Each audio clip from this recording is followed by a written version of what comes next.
Today's show brought to you in part by GoToMeeting. For a free 30-day trial, use code podcast at gotomeeting.com. Not so fast and furious are you anymore, Vin Diesel and Yotel on today's Trending RV.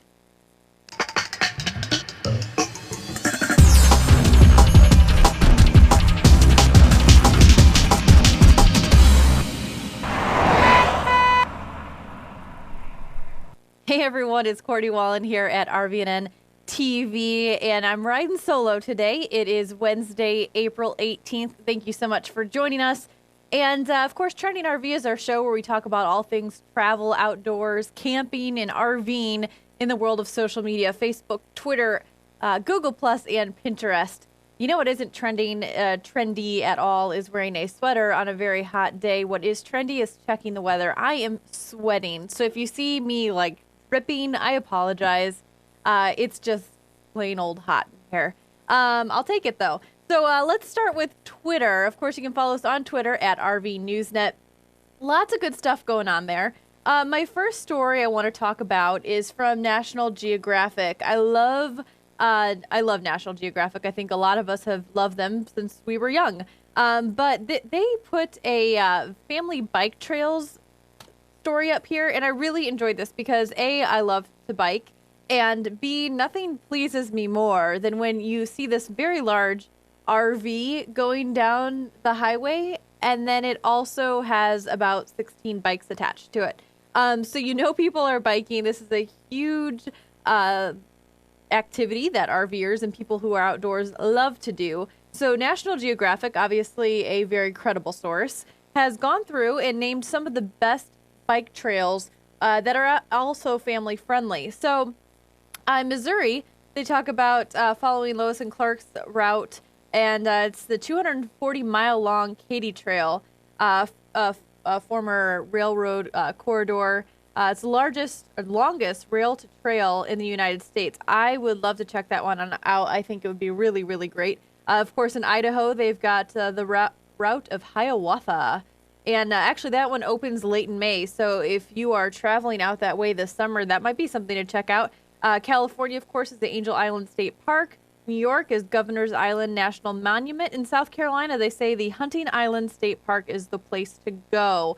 One thing that my family and I did when I was younger, I grew up in the Midwest, and we went up to Mackinac Island at the very, very tip-top of Michigan, and we would bike the island. And then, of course, you get those shirts that say, I biked Mackinac Island.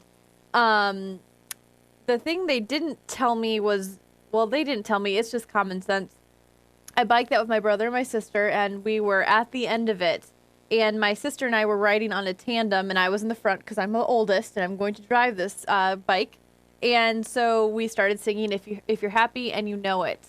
And the part came, if you're happy and you know it, clap your hands.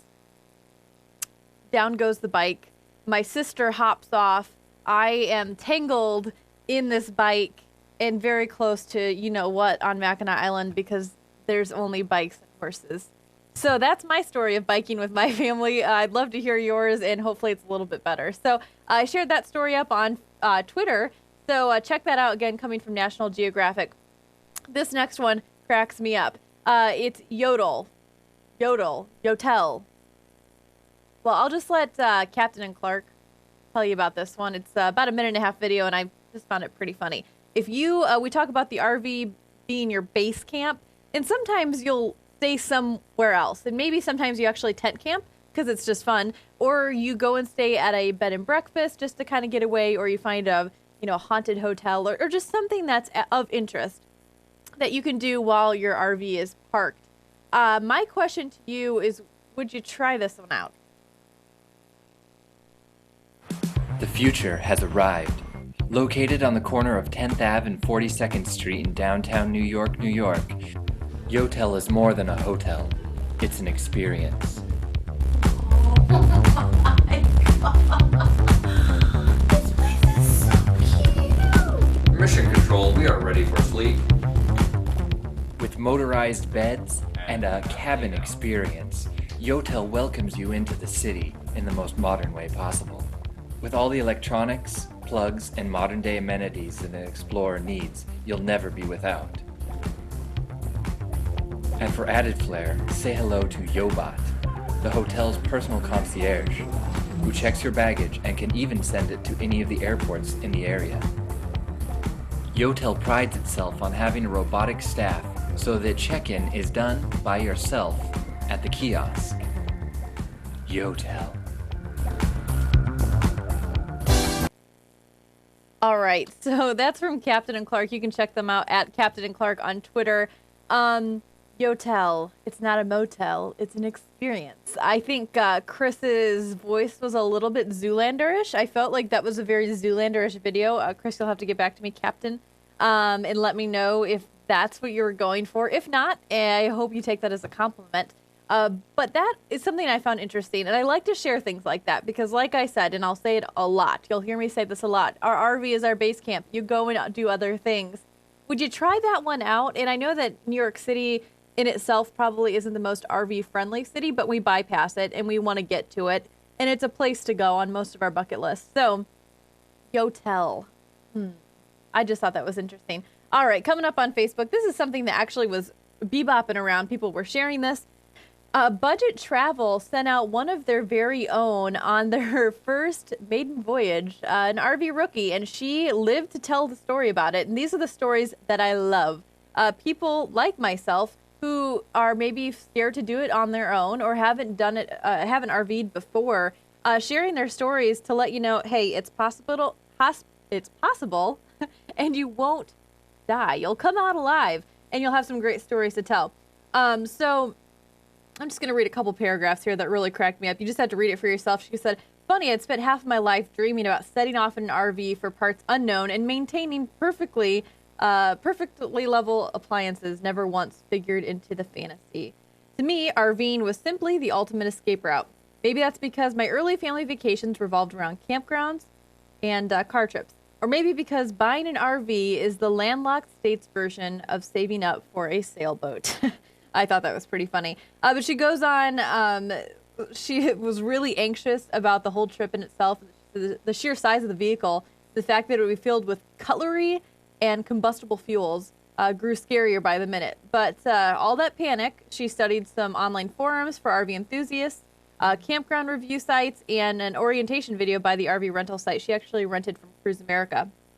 She brought two of her friends with her from college for backup, and they had a very generous way of seeing disasters as adventures. So I just love hearing stories of first-time RVers and their experience, the do's and don'ts, and the uh-ohs, and the good stories that come out of it. So that's from Budget Travel. Like I said, sent out one of their very own to take on the road. Okay, so this next one is what I teased before. This is on our Google Plus page. You can circle us on Google Plus.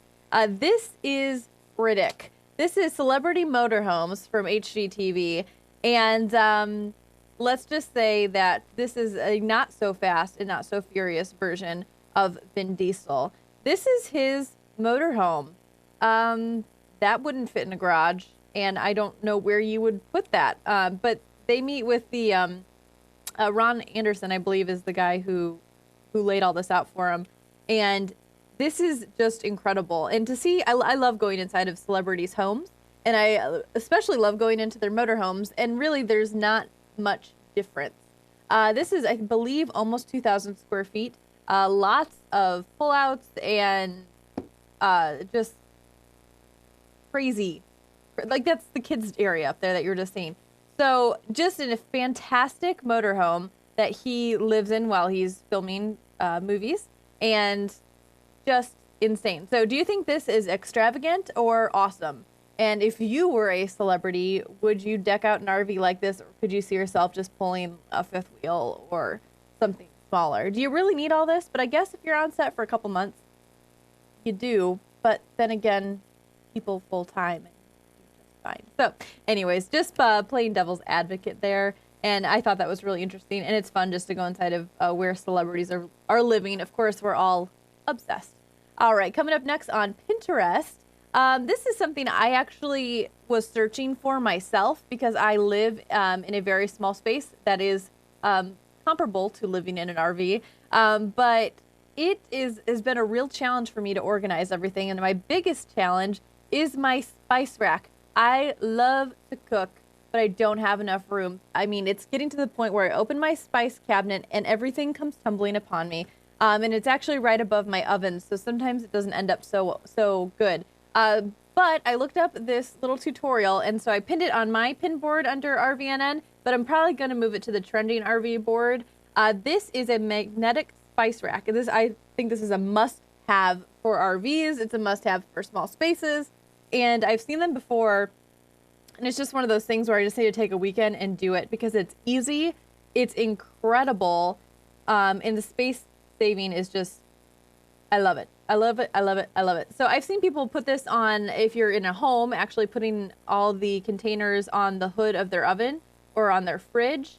I know some of the RVs refrigerators are not magnetic, so that wouldn't work, but putting up your own board and then putting these on there. So they show you the steps to go through to make these. You've got to sand down the containers, and then you're going to put some this and that on there, and my technical terms, you're going to need a label maker to put on each of those. Obviously, don't get those mixed up. That could make for an interesting recipe. See, this person here put it on their refrigerator. So if you have an RV refrigerator that is magnetic, this is a great way to do it. You're not going to take up any more space on the wall. And they also said that it's not going to budge. With what they recommend to use in this tutorial, they will not move if you're opening and closing that, and I assume that probably goes the same for the most part when you're traveling down the road. So a magnetic spice rack that's on Pinterest. It's already getting repinned a lot, and of course I'm very, very proud of that and very, very humble. So that's all I have today for Trending RV, and I forgot to load up all my shameless plugging, so I'll just go ahead and tell you face to face and make really good eye contact. Of course, you can find Trending RV and all the other great TV shows here at RVNN on our Boxee and Roku channels. So be sure to subscribe to those. Not only subscribe, but give us a rating. We'd love to hear your feedback, and check us out on those places. Of course, we're on Facebook, Twitter, Google+, and Pinterest. And just so you know, we have got a huge contest going on. May 1st, we have some social media goals we want to reach. 1,000 followers on Twitter and 400 on Facebook. And I know we're going to blow them out of the wall, but I want to give the 400th and the 1,000th a prize. So go ahead, tell a friend, and they can win. So we'll have some cool stuff we're giving out, so be sure to check that out. And if you're not following us, there's a chance for you to win. I think that's all I have for today, so be sure to join us on Friday, the 20th. We've got lots of good stuff coming up. Again, this is Trending RV on RVNN.TV. We'll see you Friday.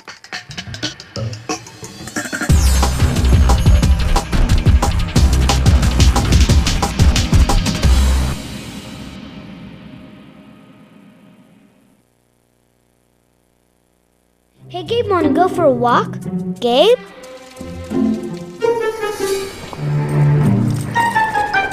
Gabe? Gabe?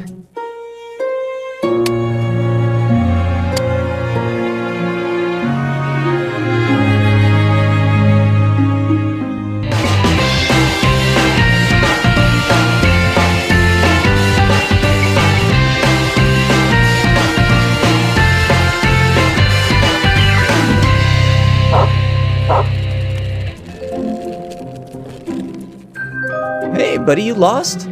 Hold on. If your pet is the adventuresome type, be sure he's connected to PetHub. A quick scan using any smartphone shares your pet's vital information so that even his wildest escapades have a happy ending. PetHub, reuniting pets with their families. Come on, Gabe, let's go home.